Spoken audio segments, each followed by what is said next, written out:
Episode 1. The System Awakens. The Rise of the Loser.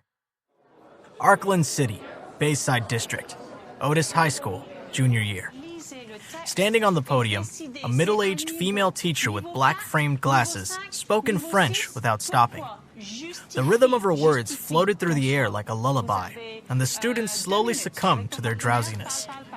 In the last row of the classroom, a boy with short hair slept soundly like an infant with his head on the table. That boy's name was Aiden Dale, a 16-year-old student. Aiden felt as if he had been dreaming for a very long time. In his dream, he had been admitted to the best high school in the county, instead of paying a high price to attend Otis High. In his dream, his parents heaped praises upon him, seeing him as the wonderful child the neighbors thought him to be. In his dream, the star student of his class sat at the same table next to him. Instead of her usual cold and aloof attitude, she smiled at Aiden like a blooming flower that attracted the attention of the butterflies around her. In his dream, suddenly, a cold and authoritative voice reverberated in Aiden's mind. Target discovered. Binding host. Divine strengthening system successfully bonded to the host. Who is speaking? What is a divine strengthening system? The French teacher, infuriated by what she saw, frowned and stared daggers at the rude brat who was sleeping in the back row of her classroom. Aiden was one of the bottom students in the entire class.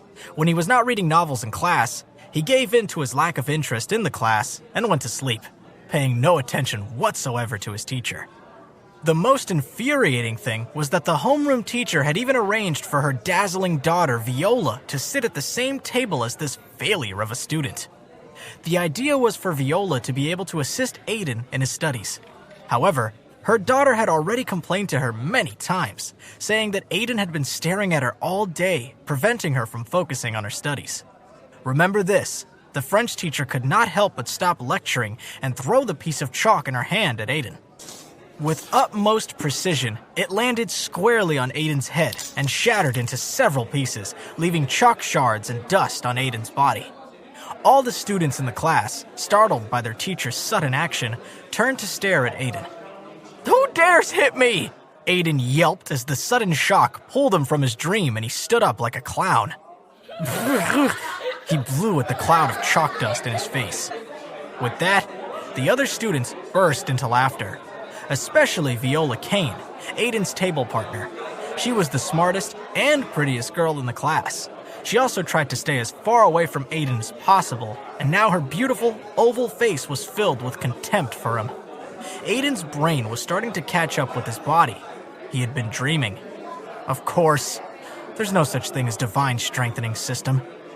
Today was the second week of Aiden's high school life, and he was currently in French class. Aiden lifted his head and looked to the front of the classroom with a trace of nervousness on his face. The gloomy old woman standing on the podium was Aiden's French teacher. Although she had to be at least 40, she shamelessly asked everyone to call her Miss Kane. Miss Kane knocked on the blackboard and sneered. "Good morning, Aiden. Did you sleep well? Let's see if you can translate this sentence. If not, well, then you can spend detention copying it 100 times. Aiden cursed her in his heart, knowing that the old woman was definitely trying to make things difficult for him. No matter how stupid he was, he could clearly tell that the sentence written on the blackboard was the content from the next chapter. It was not something that anyone in the class, since they just started the year, could answer. However, there was nothing that Aiden could do. After all, it was his own fault that he was caught sleeping in class. If he behaved poorly now, Miss Kane would definitely call his parents. In a moment of hopelessness, Aiden could only brace himself as he walked towards the blackboard. He could hear other students murmuring around him. "Even I don't understand this question. How could the worst student of the class translate that?" Serves him right. He's just some trash who doesn't understand his place. To actually have the nerve to sit at the same table as our genius.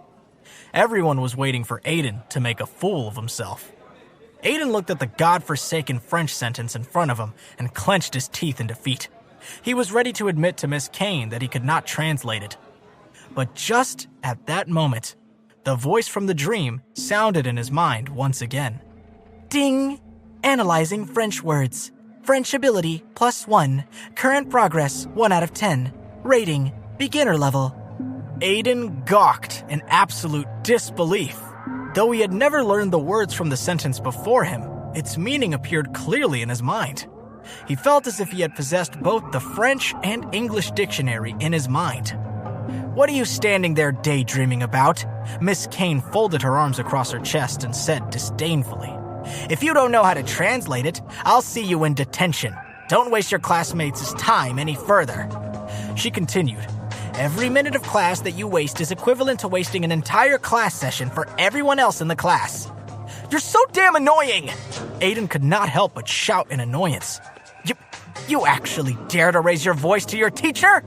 Miss Kane fumed with so much anger that her glasses almost flew off her head in her moment of eruption as she declared, "All right, I'd like to see how you do it." Everyone in the class was shocked by Aiden's sudden exclamation as well. Their whispers had turned into a loud discussion. "Has Aiden gone mad? Why is he acting so arrogantly?" one student asked. "He's so irritating. Let's see how he's going to deal with this later," commented another student. Everyone's attention was set on Aiden. However, Aiden did not feel nervous whatsoever as his gaze shifted from one word to another. Just as expected, the voice in his head rang out again. Ding! Analyzing French words. French ability, +1. With that, Aiden read the entire sentence word by word. French ability, +1. French ability, +1. Current progress, 11 out of 100. French ability leveled up to proficient level. At that instant, Aiden seemed as if he had entered another world. He felt like a stream of warmth had rushed to the top of his head. Those French words that seemed impossible initially had instantly become easy to understand. The answer to the whole entire sentence was now displayed clearly in his mind. At this moment, Aiden concluded that the system that only appeared in novels had actually come to him. Aiden revealed a confident smile as he picked up a piece of chalk and quickly wrote the translation on the blackboard. In less than 10 seconds, Aiden had finished translating the sentence. How could he be so fast? That's impossible. He must be scribbling nonsense. The students still did not believe, or rather, did not want to believe in Aiden's abilities. Casually throwing the chalk into the chalk box, Aiden patted the dust off his hands and looked at the stunned Miss Kane. He said lightly, "Miss Kane, although this kind of question is too simple for me, I still have to say, please don't give me such a flawed question in the future." Then he pointed to a word on the blackboard. This word, interesting, should obviously be replaced by its version as a verb, interested. Seeming to have just come back to her senses, Miss Kane took a glance at the textbook's original answer and discovered that Aiden's answer was a better translation than the one in the text. More mind-blowing was that Aiden managed to point out a problem in the original French. One had to know that the editor of the textbook was a legendary professor at Oxford University. Aiden was no longer an ordinary person anymore, but was a master of the French language. Miss Kane suddenly came to a realization of Aiden's reason for not paying attention in her class. With his level of proficiency in French, he could directly move on and take the college entrance exam. Her face flushed scarlet red as she shyly said, "Aiden, your translation is perfect. Quickly go back to your seat and let's continue with our lessons." Everyone in Class 8 immediately sucked in a breath in disbelief. How could this be possible? He had actually translated the sentence correctly? Aiden turned around and walked nonchalantly back towards his seat. He could not help but sigh as he looked at the dumbfounded expressions on his classmates' faces.